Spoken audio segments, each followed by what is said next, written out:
Working Cows Podcast, episode 379. This episode is brought to you by Olson Ranch. This episode is also brought to you by the South Dakota Grassland Coalition. Welcome to the podcast that gives producers a platform to discuss and share paradigm-challenging practices. Practices that have increased the effectiveness of their operation and the joy that their families have received from this lifestyle.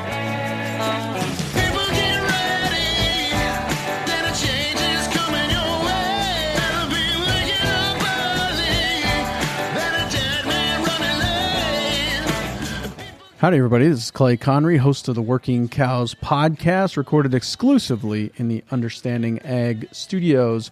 And this episode is brought to you by Olson Ranch. Coming up, September 9th through the 13th in Claremore, Oklahoma, there will be a Stalker School with Wally Olson teaching the marketing portion, Steve Campbell teaching the health portion, and Don Natto teaching the stockmanship portion. So covering all the bases. It's a longer school, September 9th through the 13th in Claremore, Oklahoma. Don Natto, Steve Campbell, Wally Olson. Marketing, livestock health, and stockmanship. Covering all the bases. Looks like an excellent opportunity.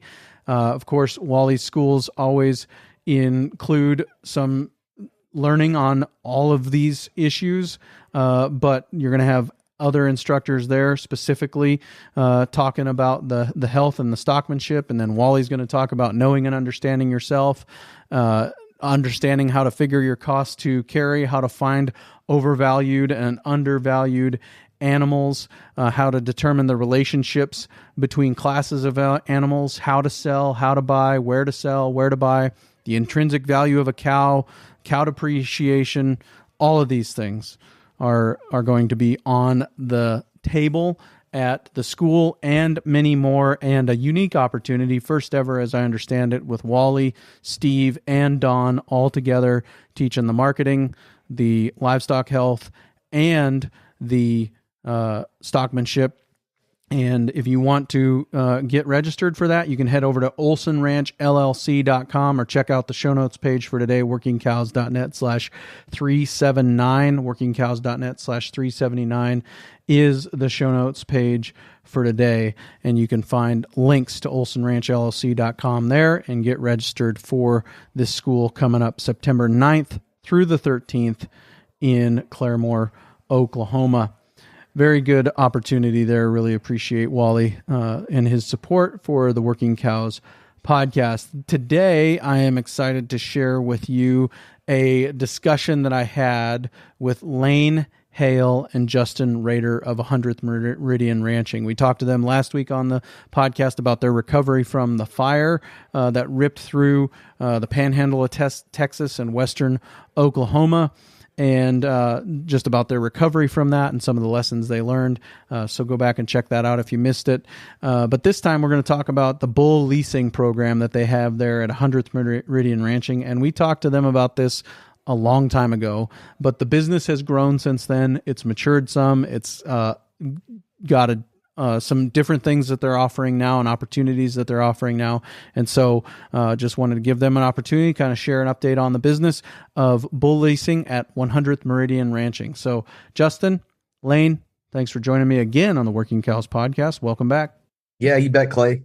Happy to be here. Yep. Thank you, sir. So, yeah, we had a conversation over 200 episodes ago now with Justin about the bull leasing that you've been doing there at 100th Meridian. Could you tell me a little bit about that? Just kind of refresh everybody's memory, mine included, kind of how it works and what that process looks like. Probably just walk you through kind of what a typical phone call that I receive on a daily basis would look like, if that's all right. Way it works is we have two seasonal periods. Peak season would be April 1st through July 31st. And the off season would be August 1st through the end of March. Pricing is different within those two periods. Peak season will be $1,400 per bull. Off season is $1,000 per bull. and that's Black Angus, Red Angus, and Charolais. Kind of our deal is we will deliver to you a semen checked, trick tested bull. You return us a trick tested bull. You're not responsible for semen checking them. And that's a 90-day lease period. To some people will opt with like a 6-day lease period. We call it 90 days, and you do what you wish with them for those 90 days. As far as risks and liabilities go, we cover the deaths and the cripples and do a replacement within the first 60 days of that lease. Reason being, after the first heat, like 75% of your cows ought to be bred, and then some 80 odd percent up to 60 days. So the remainder of the bulls with that cow herd should be able to cover what cows are left to breed or those that are actually going to breed. The only way that you would potentially owe us any more money other than the lease fee is in the case of disappearance. We can't find a tag. We can't find a carcass. They're just gone. Which we're lucky enough with our customer base. We work with some really awesome people and people that are really good stewards of their livestock. And I would say the risk of that is quite low. Or if you do have a positive trick on your place, there would be a replacement fee for that as well. So the circumstances there, we deliver you a clean trick tested bull. You gather him, you trick him, he comes back positive. Essentially, you pay us the replacement cost for that bull, but you keep salvage value for that bull.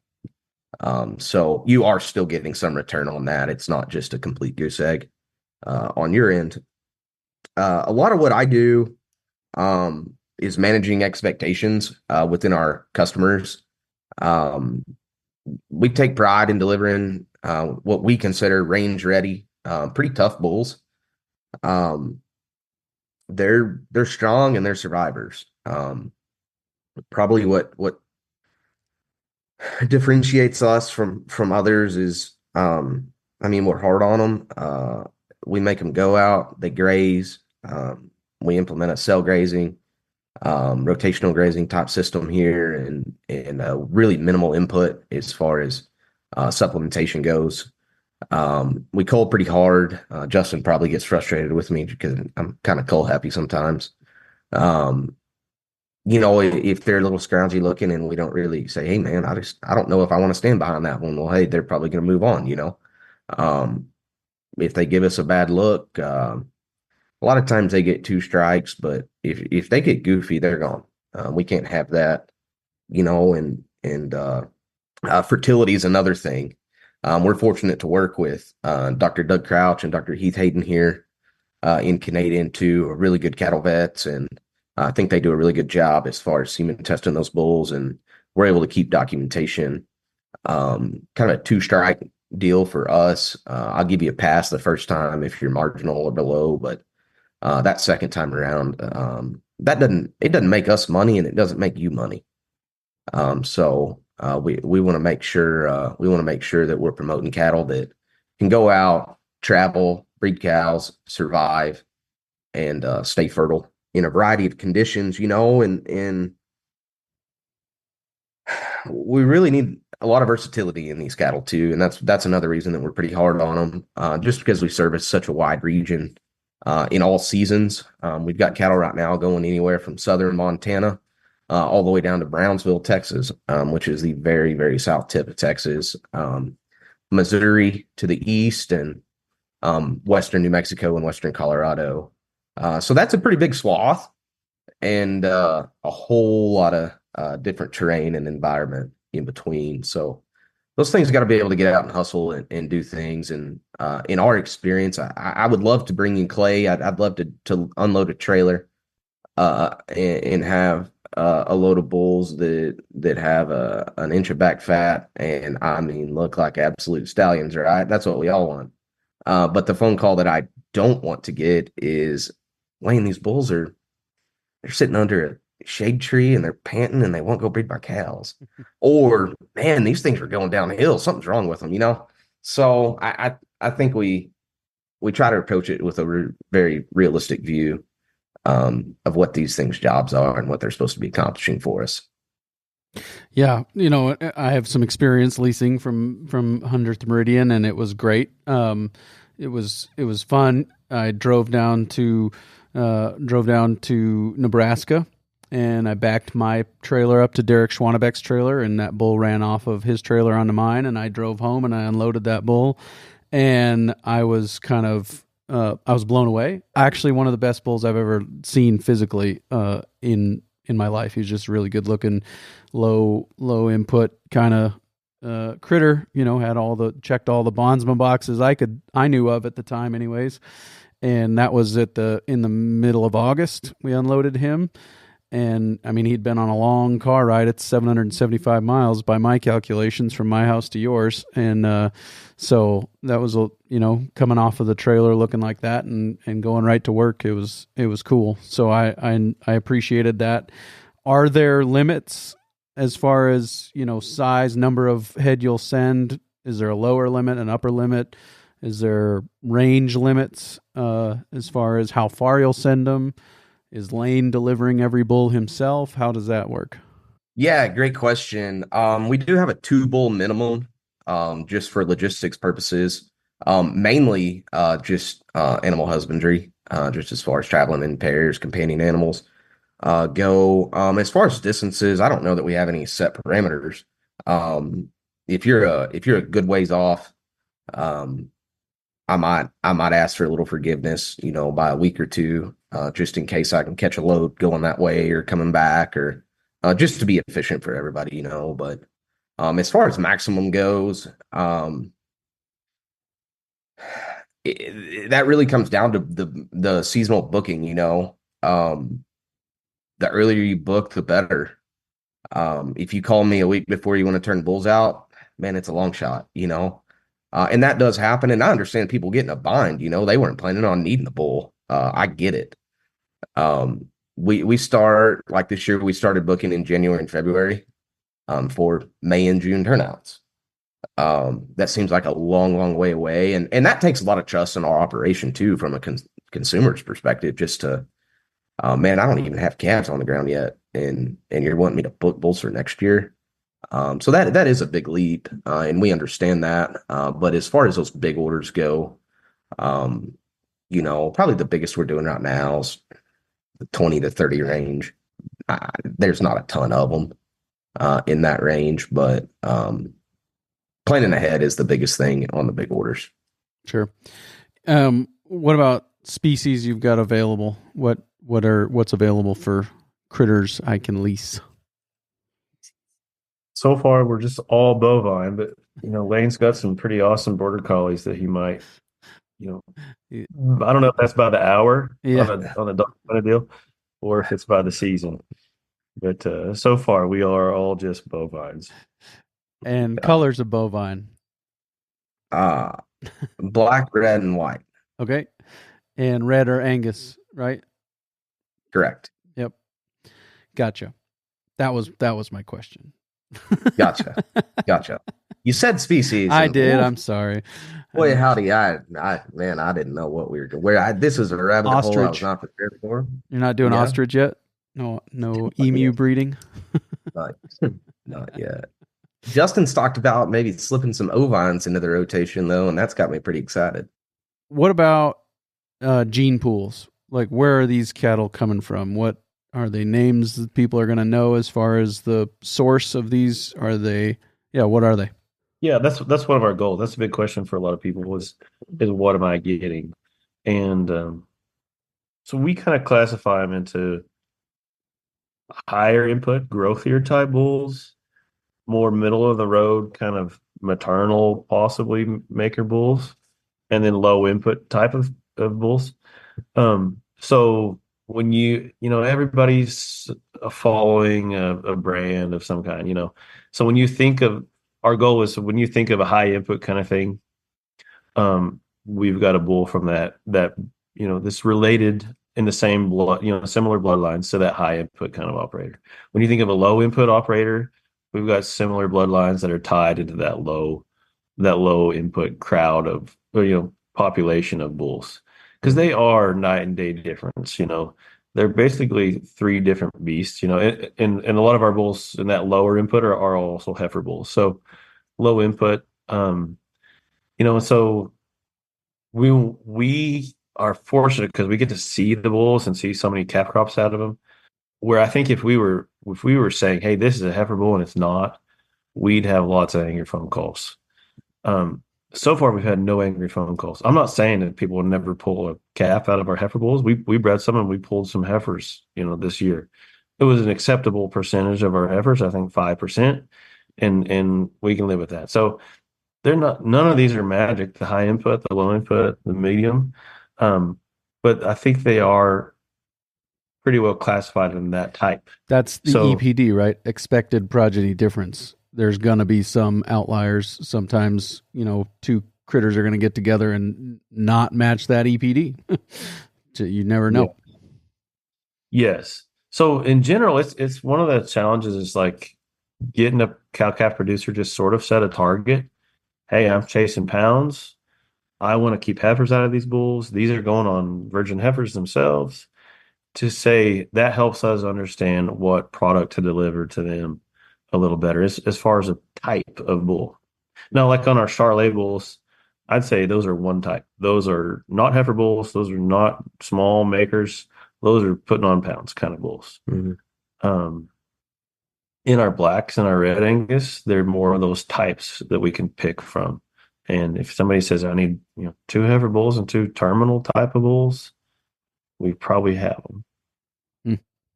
Sure. I think it's kind of going back to your original question there, Clay, too, is I think we're fortunate enough now that as far as the growth of our operation and we're at a point to where we can source large quantities of bulls from individual sources. We raise some and retain some of our own bulls.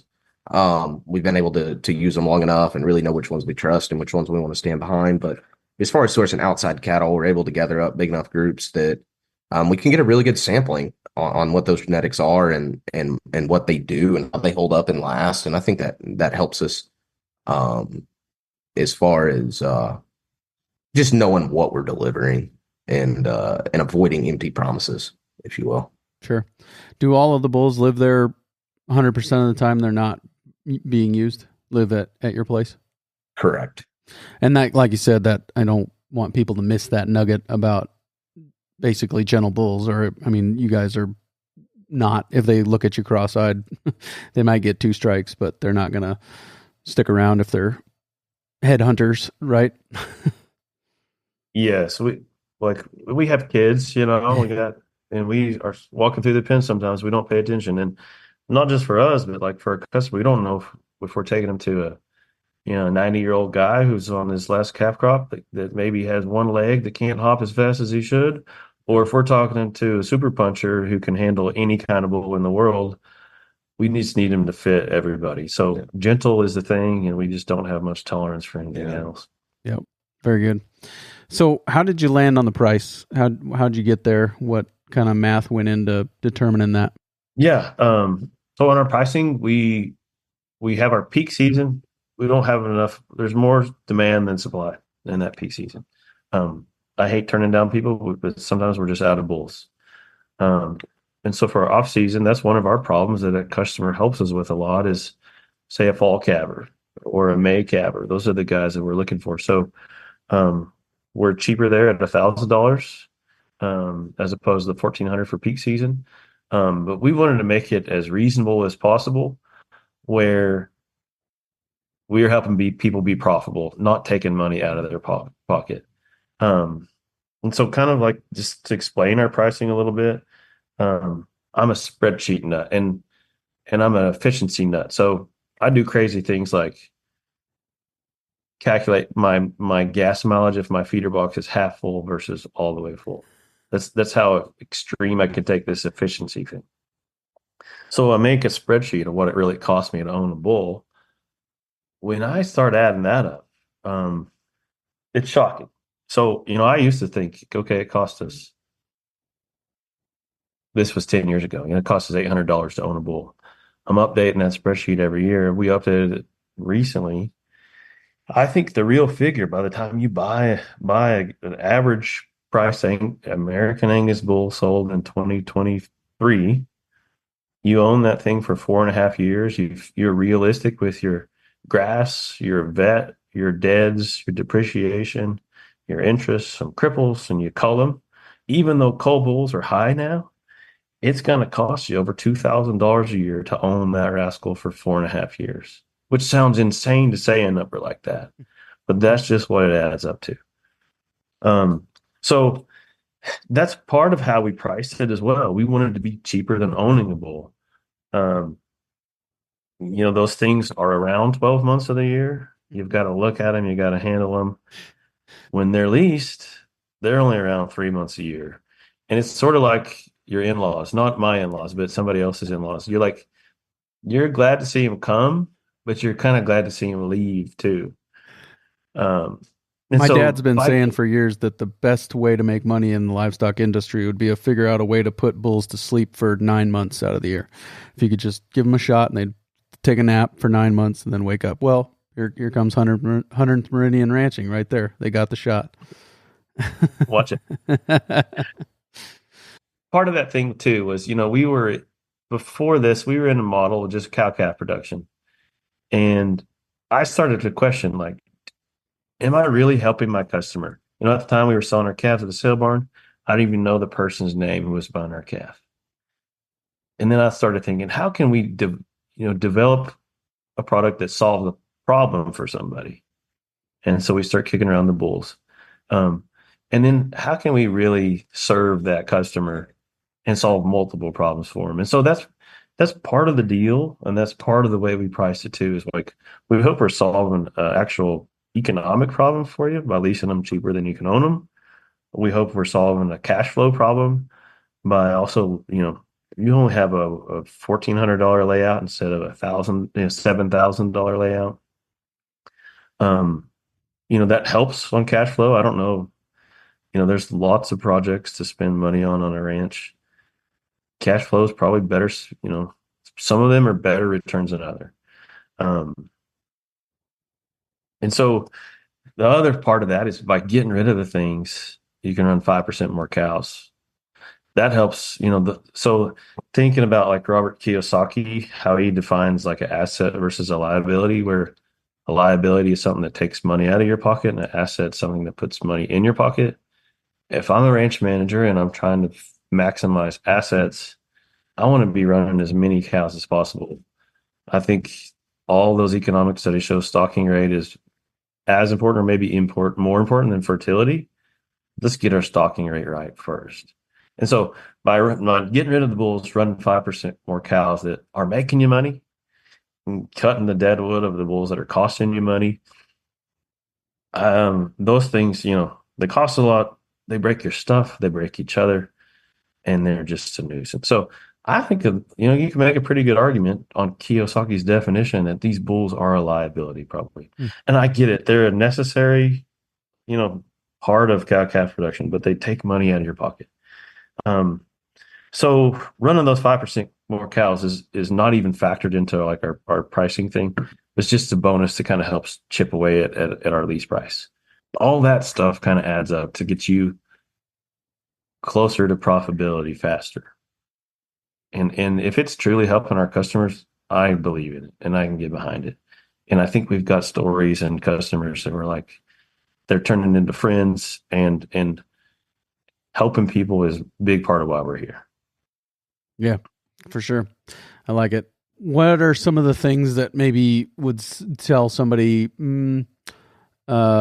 this isn't the right fit, or this isn't something that's going to work for me? Yeah. So I kind of try to think of things from like a black hat viewpoint, if you will. I think if you have like an idealistic registered goal, a portion of our bulls will fit that, but not all of them. Some are papered. One thing we've been doing the last few years is doing genomics testing on all our incoming bull calves, whether they're out of papered parent stock or not, just so that we know what parameters they fit in as far as percentages go. Just we can identify our calving ease, birth weight. We can identify our growth year type stuff, our higher dollar EN stuff, our higher maintenance stuff, and just our heavy milk. Just really get an indicator of what those cattle are capable of genetically to go alongside with their phenotypic characteristics. Um, I think there's a stereotype out there that I'm not going to lease my bulls. Those things are terrible. Kind of a used car lot vibe, if you will. And kind of the elephant in the room, I think, is everybody's cows are special, everybody's bulls are special, and everybody's calves are going to top the market, right? Um, and I'm not going to see, and I'm really glad you feel that way, and I hope that's true. I really do. Um, I'm not going to tell you that all our bulls are $1 million herd bulls and you should buy semen from us. But I will tell you that we consistently deliver solid bulls that work for a living that will save you money on the front side. And I'd bet a whole pile of money that your sales look the exact same on the backside. Because, I mean, Justin's really keyed in on it. We like our customers. And I firmly believe that our prices would be higher if we were truly in just the profit business. But if our customers aren't successful, then we aren't successful and we won't stay in business. So we consistently need to deliver a good product that we can stand behind and really believe in. It's really been fun this year, delivering bulls, kicking out bulls in the pasture to returning customers that are happy. And we take pride in the fact that we're able to help.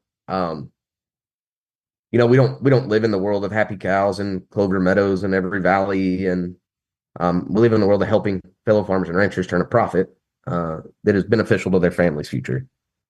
And that's something that Justin and I both really try to take pride in. And I don't know that it's something, Clay, that a guy dives straight into either. I think whenever we talk about leasing bulls, the initial response is, well, I can't get rid of them. Well, I don't know that anybody's asking you to. It's something that you dabble into. And, if say we've got a customer that's 1,000 cow guy, he needs 40 bulls, well, he leases 20 of them. I think there's diversified risk in that. And that doesn't really matter how big or how small you are. I got to visit with a customer, an off-season customer yesterday. And so he'd been taking these off-season bulls for the last few years. And he said, I don't think I said, do you think you need anything this coming winter? So, there'd be like a Thanksgiving turnout. And he said, no, I've been waiting all summer to hear back on my lease from a landlord. I lost the lease, so we were forced to sell some cows. And I said, no problem at all. Just let us know if we can help in the future. And I think, if I was him as a manager, dabbling, if you got a shaky lease or something, if you go out and buy that $7,000 bull, you're kind of stuck with them. If you lease one, it's a different level of commitment. You can return that thing in 3 months after your cows are bred. So I think if you've got questionable drought, fires, leases, if you need some flexibility, kind of, it plays a role there, kind of like Lane was saying. And I wouldn't advise somebody to just go cold turkey, sell all your bulls and jump in with us. What if you don't love what we can deliver you? Dabbling into it and working your way into it, I think makes sense in a lot of situations. Yeah, for sure. You got some that are running just a percentage of their bulls as 100th Meridian lease bulls in. Yeah. Yes, that's true. Let's take a quick break and hear a word from our sponsor today, the South Dakota Grassland Coalition. If you're in the business of managing livestock, you've probably experienced drought, shortage of time, not enough help, and hefty debt. But facing one or even all of these challenges doesn't have to leave you worrying about how you'll make it through another year. Learn how to increase your stocking rates, extend your grazing season, increase plant diversity, retain moisture in your soil, spend less time and money on weed control, and much more at one of the South Dakota Grassland Coalition's grazing schools. During this 3-day intensive program, area producers, along with presenters from state and local agencies, combine hands-on activities in the field with classroom-style presentations to walk you through the steps necessary to create a grazing plan that suits your unique operation. Reserve your spot at one of the 3 grazing schools today at sdgrass.org. It's been 4 years, almost 4 years, nearly 4 years since we had the original conversation about this. How has the business changed? What's the same? What's different? What have you learned? Yeah, I think one thing that's changed is Dusty and Lane are on the team now, and I feel like we finally have put together the Chicago Bulls dream team of the '90s, where they're both really good at their certain things. Dusty caring for things and being a steward of like just day-to-day stuff, and Lane's eye for going out there and sorting a group of bulls that end up being peas in the pod. They're both better than I am at either one of those things, and I think that's the greatest thing. And because of that, I think Lane and Dusty have both helped evaluate bulls and push the quality better, faster than I would have by myself. And so they add a lot of value to that in that way. Who's Dennis Rodman? Friend. Sometimes it's our kids. Yeah. Why is your hair multicolored? Yeah, it happens. I mean, then the same process though, very similar. As far as what I experienced anyways, and what we talked about, I think on that original episode, the process is pretty similar. Yeah, it seems to work. It's fun to, when we can, come visit your ranch and see what you're learning, and you pick up something, even the way to make a gate latch or the way to you move the herd or whatever. And then when you bring them back, it's fun to compare notes, and you get to see how we actually run them, in person. And just that collaborative learning is priceless. It's opened up so many doors and taught us so much about different places, and it helps us to understand what people are really needing. Lane saw a place in New Mexico the other day that is twice as difficult of a place to make a living as here, and it helps us understand how to prepare the bulls to be successful in that. Yeah, that's 100% true. I can't thank Dusty and Justin enough for kind of taking care of my chores and allowing me to do that and travel and meet with some customers. And to answer your question earlier that I didn't get covered, I deliver what I can. Within gooseneck trailer load. If it's a long haul or a big haul, or we can split, like this morning about 5, we loaded up a semi load to go to Colorado and Wyoming. But if it's within reason, I'll darn sure do it myself, because I like to go and see, and it's really valuable to us to see what these cattle are doing and the country they're in, the top cattle that they're breeding, just so we can get better at our job, because I think your customers can tell you what they see, right? But what we see might be different. So just to get the whole picture, I think it's important to be able to get out and go and travel. And that's been a big blessing for me in my position that I'm really grateful for. What have you learned about bulls? I mean, you guys probably deal with more bulls than the average person. What are some things, maybe each of you give me 1 or 2 things that you've learned over the years about bulls and about some of the, I don't know, ways of working with them, or just what you can see early on, some of those things? Just from my perspective, I get a lot of questions like, I don't know how you deal with bulls all day, every day. Like, how do you do that, right? And my kind of deal is that if that's the only life then you don't really know any different, right? So it really doesn't bother me that much. And I think we're at the scale that we're big enough that it kind of just works. We've had enough practice handling those bulls. We get enough experience kind of training them more or less. That handling them is really not that bad. We learn a few tricks just as far as animal handling goes, to where most of those cattle, we do a lot of work on horseback. We sort a lot of bulls on foot. I use my border collies. So just learning what different situations you can get away with. is really key, I think, because we do a lot of work by ourselves. We get pretty spread out between different enterprises, and that's been a learning curve, I'd say. But I like to feel like we're somewhat competent at it. As far as if a guy says they can handle it, we can handle it. Yeah. Might as well be Yeah. excellent. If you have to be something, you might as well be excellent, right? Well, we're aiming for it at least. It's the idea. Yeah. Um, those are all good things to learn, and I'm thankful that Lane's perceptive on those. And the fun part of it, so when we can set it up and listening to you say we have on the stockmanship front, when you're talking to your family about handling cattle, you said we have all the time in the world it takes to do this. That sometimes we get that done and we're not in a big rush. And one of the funnest things we get to do is just kind of dabble with the stockmanship part of it.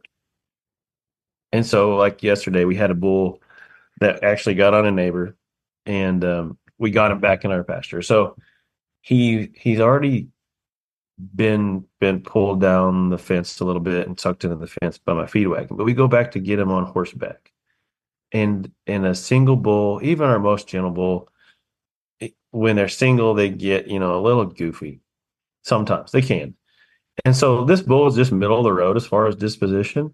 I think if you would have pushed him, he could have got upset at some point. But we were able to go. So we had Lane on a horse, me, and then our 7-year-old boy, second grader. And so we weren't in a major rush, and we could just read in this bull. He could see some of the neighbors' cattle he wanted to go back to. And we were able to ease him down a fence where he came to a hot wire fence, single strand. We were hoping he'd just take the hot wire and go. But we were able to just let him chill there. The hot wire didn't go. He wasn't wanting to go that way. So we were able to let him chill there. And probably everybody that's got bulls has seen bulls that like face up to you and kind of dare you a little bit. And so by listening to you and some Bud Williams learners, I've heard people talk about when a bull does that, one of the worst things you can do is like go head on with him. I think you're challenging, and asking for a little trouble. So it was fun to be able to take our horse, walk around that bull. We walk clockwise, probably 5 yards from him. And then we got past his kind of tipping point in the middle of his ribs. And then we just stepped into his hip a little bit. And we got that bull to totally change his demeanor for a little bit. We got his hips to move over, his head to follow us, kind of being a little aggressive, but we got him to turn and move his feet. And then we did it the other way. And I think these bulls, that's one of the cool things that it doesn't show up in a lot of places. Like they're just as trainable as horses. And it's really cool to be able to take a bull that thought about getting snorty and handle him correctly and totally change his attitude. And then we were able to take him through a couple more gates and walk him right in the pen. There was no big whooping and screaming. There was nobody getting jabbed by a bull. And that was fun. Like it was just fun to have a little puzzle like that and use some tools that you learn from other good stockmanship people. And so when we have time, we try to just learn and play like that. But that's one thing we've learned. Like, I think that could help some people in some situations. Like, go around that bull, angle into his rear end a little bit, and make him just turn a little bit, and it'll change his attitude a little. And you might get him on a different tangent or line, and you might change his mood and get him gathered a little easier. So that's stuff like that's important for our customers to understand too. It's like getting them returned in a happy state of mind is awesome.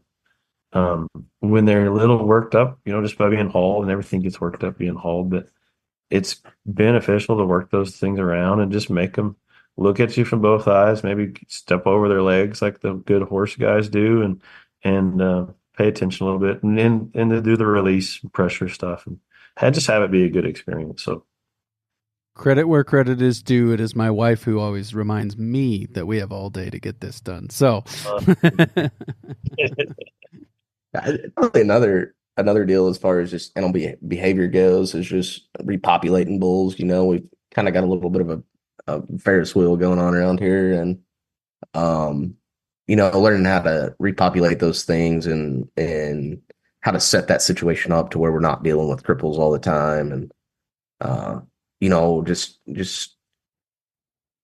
if you've got the facilities to do it, let them sit overnight or large part of the day, just with a good fence between them. Or if you're forced to go ahead and kick them out together, just how to, a lot of times we'll take that trailer and call some of them things up, and we'll string an obnoxious amount of or not an obnoxious amount, but a really long string of cake out or something, and even pull off a little ways and then turn them bulls out. And a lot of times, by the time they get to those other bulls, they're tired of walking, and those other bulls are full. And seems like there's a lot less problem there versus just kicking them out and let them have at it.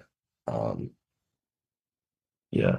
Yeah. Sure. One other thing that's been cool to kind of see show up is like, one of the things we hate is cripple bulls, and it's just part of bulls. But I think you start to see some bulls that are pretty impressive to your eye, and they're good. And then when they can go out multiple times in a year for year after year after year, those things start to climb to like the top 10% of bulls walking as far as usability. Yeah. The good ones, I think they can do a lot more than we think they can. And I think that's really cool that they stay sound, they stay gentle, they can handle a variety of situations, and they get to spread their genes to a lot of places. Mm. More so than the bull that just is a one shot and then he's crippled. They fall out and they're done. And I hope that using those things and challenging a little to the right amount, we don't want to dog these things until they're skeletons, but using them, challenging them, seeing how good they hold up, we're going to figure out a lot more faster than we would have when we had, just our old bulls on our cows, and we try to make them last as long as possible. The good ones, they can do a whole lot more than we think they can. Yeah. How much faster does the guy deteriorate who retires at 55 and sits in front of Fox News all day versus the guy who retires at 55 and takes up mountain biking, kayaking, and, whatever else? How much faster does he go downhill? So I think those are good things to remember. that's been really gratifying too. Justin loves the animal handling side of things and learning those behavioral tricks, and which I enjoy too. But I also really enjoy just the selection process and watching those cattle as they go out and work and make a living, and what lasts and what doesn't. I think that really challenges us to get better on our end as people and animal husbanders. For sure. Yeah, I talked about my dad and his miracle shoddy once earlier in the episode, but kind of, what I hear you talking about here is some peace of mind, right? You got bulls that are somewhere else for 75% of the year, and that's a pretty good trade for a lot of ranchers, I think. Yeah, you can't put a price on peace of mind, right? And I think we can sit here and look at the numbers and try to justify it every which way, and just human nature. You're gonna justify whatever you want to justify, right? But peace of mind is so huge. Just to know, hey, when Clay calls, Clay's gonna order 5 bulls, and Clay doesn't have to worry about it. They're gonna show up the day that he wants them to show up on August 5th or whenever you want to turn out, and they're going to be sound, they're going to be fertile, and they're going to be clean, trick tested. And they're going to go breed your cows, and then they're going to leave. And that's it. That makes your life a lot easier. Very good. Well, I think it's a great service you guys are providing. Would love to see more people take advantage of it. Where can they go to get a hold of you? So we've got our website, 100th Meridian Ranching.com. We've recently launched within the last several months Facebook and Instagram. Follow us there. We've got some giveaways coming up here through the next few months. Pretty exciting. We just finalized those within this week, and pretty excited to share those with folks. And if you're interested, feel free to reach out to Justin or I. If we don't answer, we'll call you back. And shoot us an email if you want. And if you are interested in booking, earlier is better. Very good. Very good. I really appreciate you guys' time today. Thank you once again for joining me on the Working Cows podcast. Thank you, Clay. It's been a lot of fun. Yeah, really enjoyed it. Appreciate your time. Very good stuff there with Justin and Lane. Really appreciate them taking the time to give us that update. Coming up next week on the Working Cows podcast, I'm going to share the Q&A sessions from a recent Soil Health Academy that I attended. I went to the Soil Health Academy in Fort Pierce, South Dakota, hosted by the Turner Ranches. Gabe Brown, Alan Williams, Fernando Falomir were all there, and they were all instructors. And so at the start of day 2 and at the end of day 3, they took time to answer questions from the group. And so this is a unique opportunity. If you're interested in attending a Soil Health Academy, you'll get to hear from Gabe Brown, Alan Williams, and Fernando Falomir. Look forward to sharing that with you coming your way real soon on another episode of the Working Cows podcast.